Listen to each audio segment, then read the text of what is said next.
بسم اللہ الرحمن الرحیم دوستو، آج کا جو ٹاپک ہے نالش درخواست برائے اجازت نالش مفلسانہ۔ نالش کا مطلب دعویٰ ہوتا ہے اور مفلسانہ کے مطلب غریب شخص،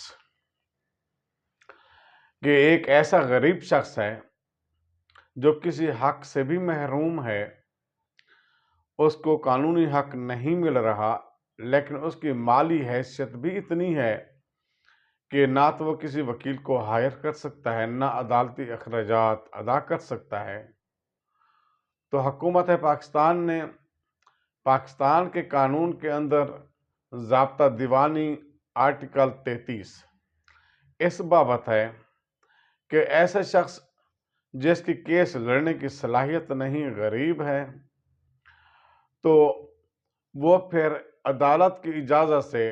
دعویٰ یعنی نالش مفلسانہ غربت کی وجہ سے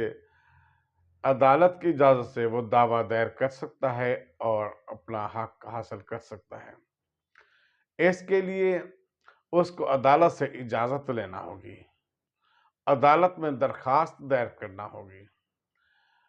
ایک ایسا شخص جو ایک عرضی دعوے کے جتنے بھی اس کے پاس پیسے نہیں ہیں،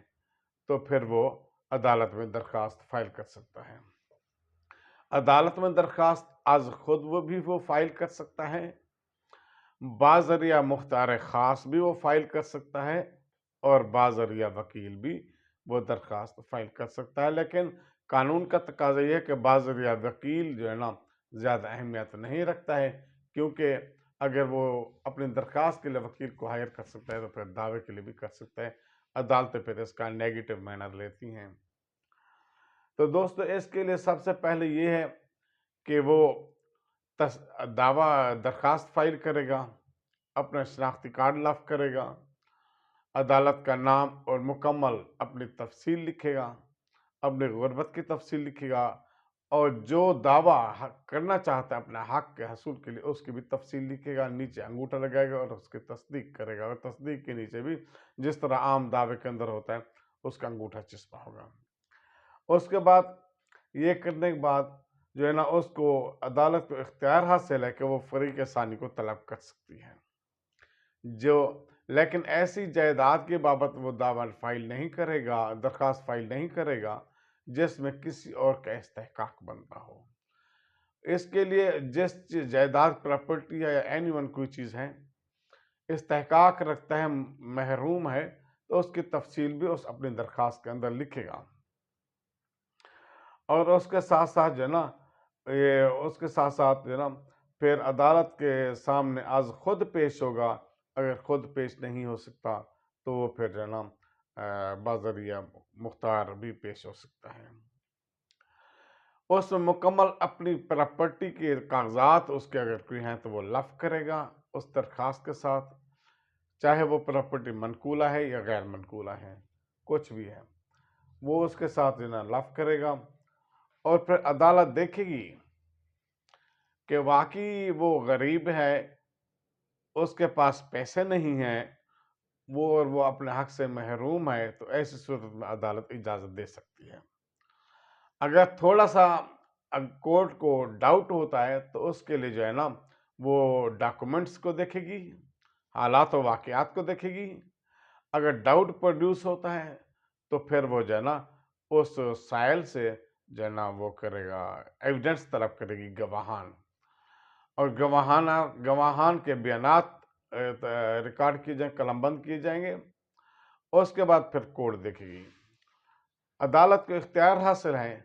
کہ درخواست برائے اجازت مفلسانہ کو خارج بھی کر سکتی ہے اور منظور بھی کر سکتی ہے۔ منظور ہونے کی صورت میں اس پر نمبر لگائے گی عدالت اور اس کو دعویٰ کرنے کا اختیار دے گی، اور وہ جو شخص ہے جو ہے نا بنا مفلسی دعویٰ فائل کر سکتا ہے، اس کے جو تمام اخراجات ہیں وہ پھر جو نا وہ کورٹ افورڈ کرے گی، یعنی حکومت افورڈ کرے گی۔ اس طرح چند ایسی استثنائی صورتیں ہیں جس میں جو نا وہ درخواست فائل نہیں کر سکتا، مثلا بنا دعویٰ اور بنا مخاصمت پروڈیوس نہیں ہوتی، درخواست خارج ہو جائے گی۔ اگر حسب ضابطہ قواعد کے ساتھ نہیں کی گئی یا کوئی چیز چھپائی گئی ہے، درخواست خارج ہو جائے گی۔ اگر اس شخص نے درخواست فائل کرنے سے 2 مہینے پہلے اپنی پراپرٹی اس غرض سے فروخت کی ہے کہ میں مفلس ظاہر کروں اپنے آپ کو، تب بھی ثابت ہونے پر یہ دعویٰ درخواست خارج ہو جائے گی۔ اگر سائل اپنے آپ کو مفلس ثابت کرنے میں ناکام رہے تو ایسی صورت میں بھی درخواست خارج ہو جائے گی۔ ایسی پراپرٹی ہے جس میں کسی اور کا حق بنتا ہے تو ایسی صورت میں بھی درخواست عدالت خارج کر سکتی ہے۔ وہ اس وقت کے حالات و واقعات ہوں گے، گواہان کے بیانات اور دلائل سننے کے بعد عدالت فیصلہ کرے گی کہ اس کے لیے فریق ثانی کو بھی نوٹس کیا جاتا ہے۔ اس جیسے ایک یہ دیوانی میٹر ہے کہ دیوانی دعویٰ کر سکتا ہے، اسی طرح جو فوجداری معاملات میں ہیں اس میں جو پراسیکیوٹرز ہوتے ہیں وہ اکثر مستغیث کی جانب سے ہوتے ہیں، اور اس کے ویسے تو بنیادی کام پروسیکیوٹرز کا کورٹ کو اسسٹ کرنا ہوتا ہے، لیکن وہ مستغیث کی جانب سے دلائل پیش کرتے ہیں۔ اگر کوئی اپیلیں ہیں تو وہ جیل اپیل بھی ہوتی ہے، اپنی طرف سے لاوارثی اپیل بھی لوگ فائل کر سکتے ہیں۔ اسی طرح فوجداری ٹرائل میں اگر کوئی ملزم ہے، اس کا کوئی وکیل نہیں ہے، وکیل ہائر نہیں کر سکتا، غریب ہے، تو ایسی صورت میں عدالت اسٹیٹ کونسل مقرر کرتی ہے۔ اسٹیٹ کونسل عدالت کسی کو بھی اپوائنٹ کر سکتی ہے، اور وہ جو اسٹیٹ کونسل رہتا ہے وہ بلا معاوضہ ملزم کی جانب سے کیس لڑتا ہے، کیونکہ وہ اسٹیٹ کونسل کو کورٹ مقرر کرتی ہے۔ دوستو، میں محمد اختر عزیز ایڈوکیٹ نیکسٹ حق کے شفا پہ بات کریں گے، دیوانی میٹر پہ، تو میرے اس چینل کو سبسکرائب کیجئے،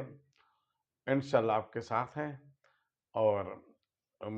میری حوصلہ افزائی کیجئے، لائک کیجئے، کمنٹس دیجئے، پلیز سبسکرائب کیجئے۔ اللہ حافظ۔